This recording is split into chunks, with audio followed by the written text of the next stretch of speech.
All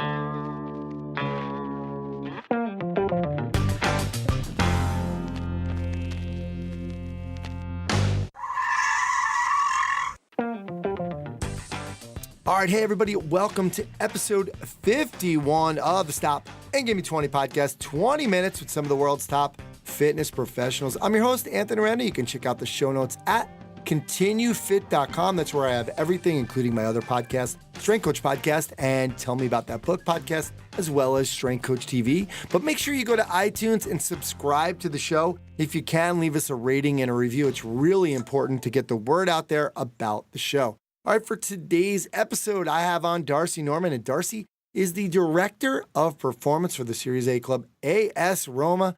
Prior to his stint with the club, he also spent time at Bayern Munich, and he won a World Cup as a fitness coach for the German national team. Pretty cool. From 2003 to 2015, he's with Athletes Performance / Exos as a performance physical therapist, performance coach, project manager, director of performance innovation team. Went through a lot at Exos and Athletes Performance. So Darcy, thanks for coming on and doing this. Hey, pleasure's mine. Thank you for having it. Love the podcast. Well, let's get right into this. What is your story? Man, I think I started out in Canada, is where I'm originally from, a little town in northern Alberta, Grande Prairie, for anybody that's traveled up there at all. And I grew up ski racing. My dad kind of took me out to the hill one day. It was a riverbank in Grande Prairie that went down, skied and seemed to pick up on it. And he said, "Hey, do you want to give this a shot?" And so I said, "Yeah, that'd be great." And he said, "Okay, well, you're going to move to Jasper, which is about a 4-hour drive south of Grande Prairie."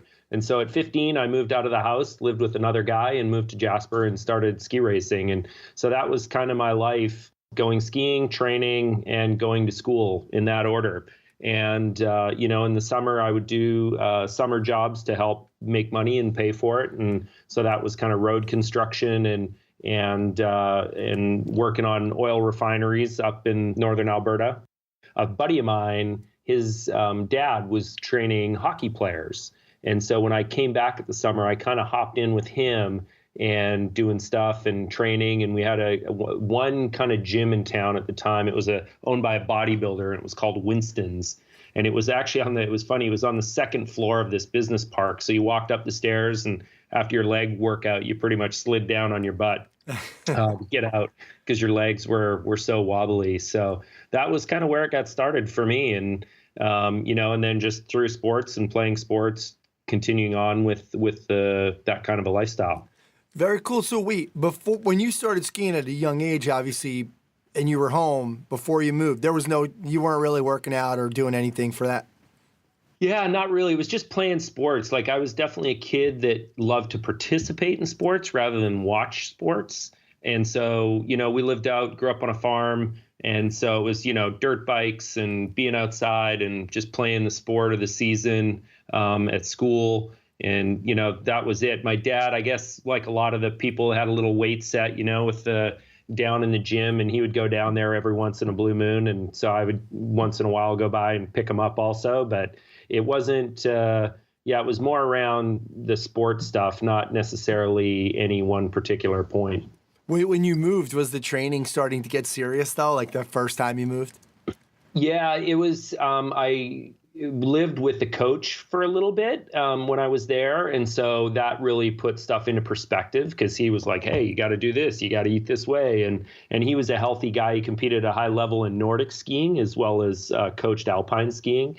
And so that kind of helped give me a little framework. And then, from there, it was just learn and keep learning and trying to absorb as much information around training as I could, for my context at the time. Yeah, very cool. Well, who was your superhero growing up? Yeah, it's a tough one. I thought about that for a long time, and there's this is not a, if anyone listened to this, I don't want them to take it personally, but there was really no one person. I would say if you kind of had to think of a superhero, it was probably all the alpine ski greats of the past, like, Alberto Tomba and Perman Zurbriggen and Ingemar Stenmark and, the crazy Canucks, which they were known. like Brian Stemmel and Eddie Potavinsky and these guys that were just like superhuman, flying down the mountain, these massive legs when you were at a mountain where you're training alongside them or beside them. And, they pull up to the T-bar and you're just like, Jesus, I got to hit the gym. This guy's double my size. And so those were the guys that, I looked up to from a training and sporting perspective. Very cool. Yeah, I remember seeing Tomba. I worked at Alpine Meadows, which I know you're familiar with, in 93. Yeah. 93, they had the downhill championships or something there. I forget. I wasn't really following, but I knew who he was, and I remember seeing some of those guys. You're right. It was like pretty impressive. Yeah, just kind of the nerves of steel flying down the mountain, and just massive guys, super strong. And so, yeah, those were the guys that I definitely wanted to be like. The 88 Olympics was a pivotal time for me. Our coach at the time was Italian guy, Luciano Ceraboni. He was friends with the Italian national crew, and Alberto Tomba was the guy winning everything back then. And he was this kind of bigger than life guy, both on the social side as well as the performance side.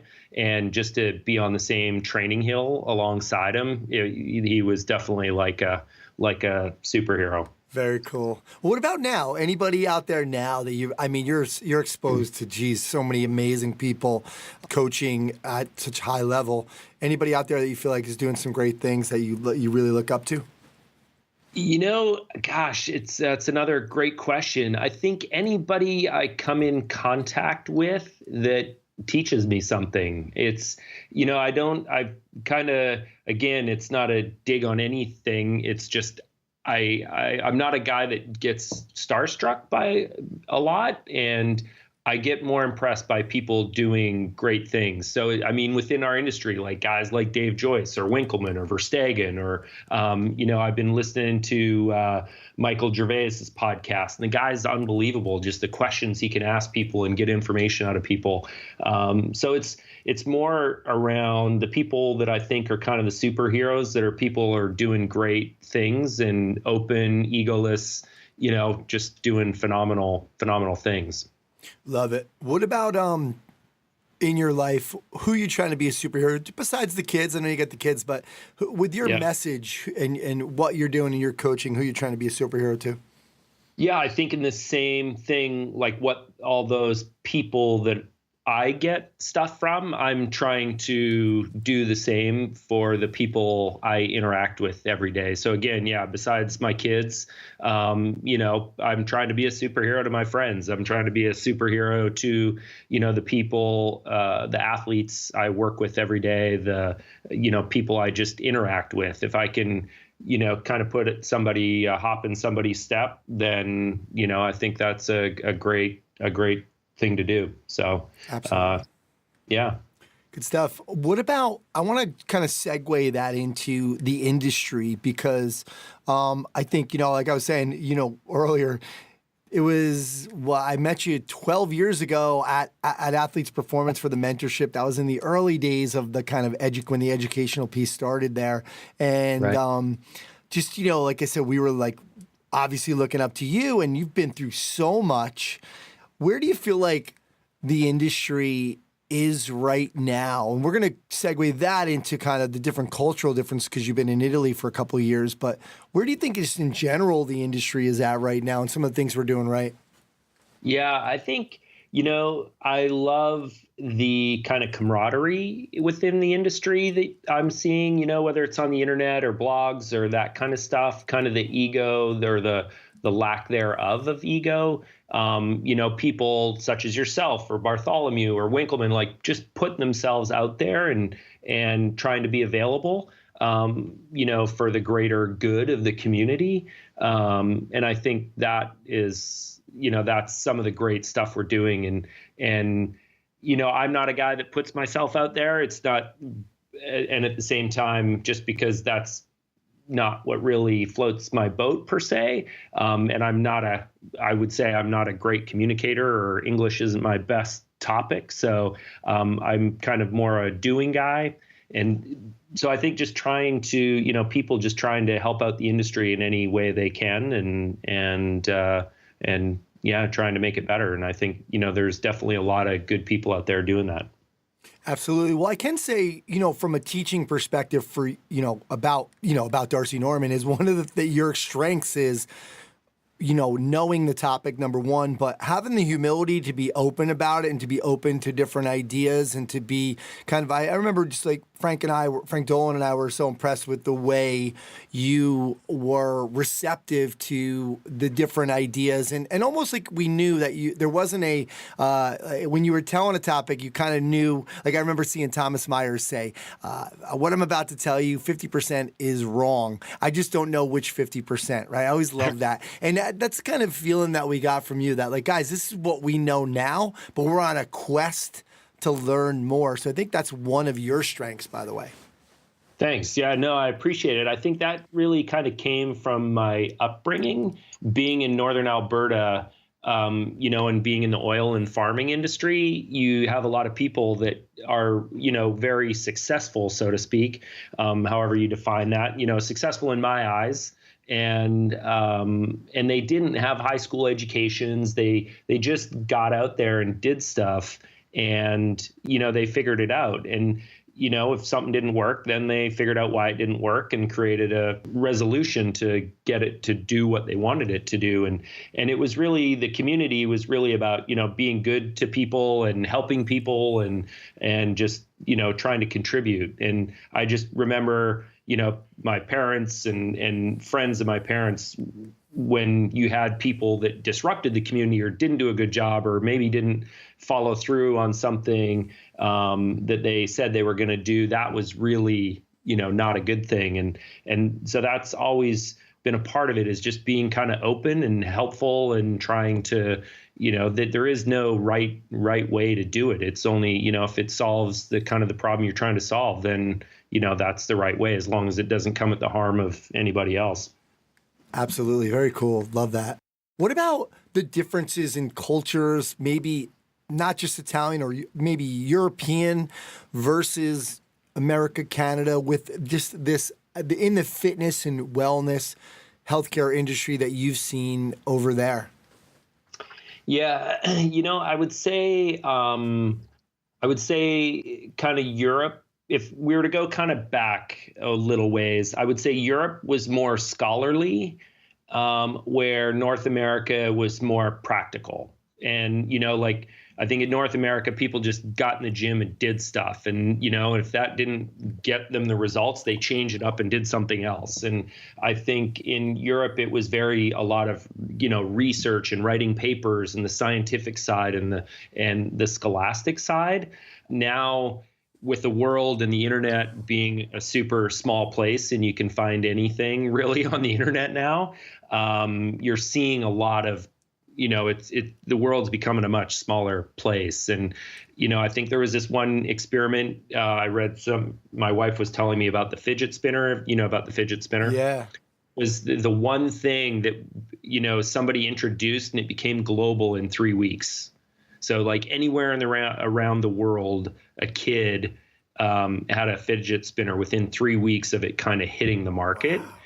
And so that, that's also what's happening to our industry. And so, people, you have a Michael Boyle contingent, in Europe that'd be like, oh, Mike, you like, or, Exos or, whoever you tend to follow. And so, yeah, the internet makes it a very, very small place. And so it's getting more normalized. And then the culture puts their kind of flair on it, And so it is funny to see where if you saw a class maybe in North America, you would see kind of the rendition of that class in Italy. You'd be like, wow, they're doing some crazy stuff. Like that's not really that class. And but it's just their kind of rendition of what we may see in the US. Yeah. And so, so it's getting smaller and the information is getting out there. It's not as surprising, I don't think, anymore. Yeah. As it was like even 10 years ago, you would see, bigger differences. Now it's definitely getting the world's getting to be a much smaller place. Yeah, and I think is that why you feel like kind of coaches like you, Rhett Larson, Nick Winkleman. I'm naming all the good lots of athletes, performance / Exos guys, but have worked all over the world because there was that science aspect. But then you guys are kind of skilled in the art of coaching, and it's kind of now it's where that rubber meets the road. You guys are able to kind of make that transition because you guys are over there. All of you guys are over there. Ed Lippy was with you, and you think, wow. Why do they need to bring over some North Americans for that? Yeah, part of it, I think sometimes, like you don't know what you don't know until you learn it. And I think sometimes you just have to see something happen and then you're like, oh yeah, we can do that. And so it's just seeing things in a different light. And I think sometimes, like in the U.S., we definitely have this rah mentality, like get out the palms and you can do it. And probably in Europe, there's not as much of that. It's definitely kind of more the horse blinders and, just focus on straight ahead. I was having a conversation with someone about this the other day, actually.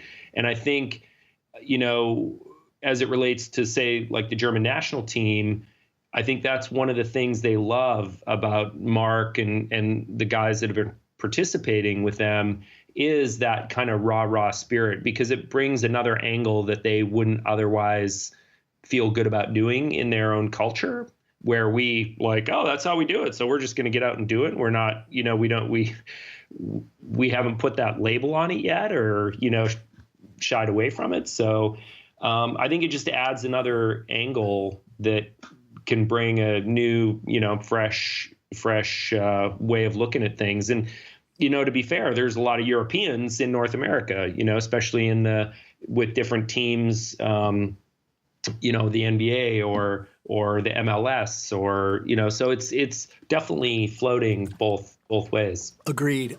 Good stuff. Well, now it's time for the Stop and Give Me 5 segment. You ready for this? Yeah, let's shoot. Let's get it going. All right. Tell us something people would never suspect, something people don't know about you. I have cow trophies at home. How's that? What?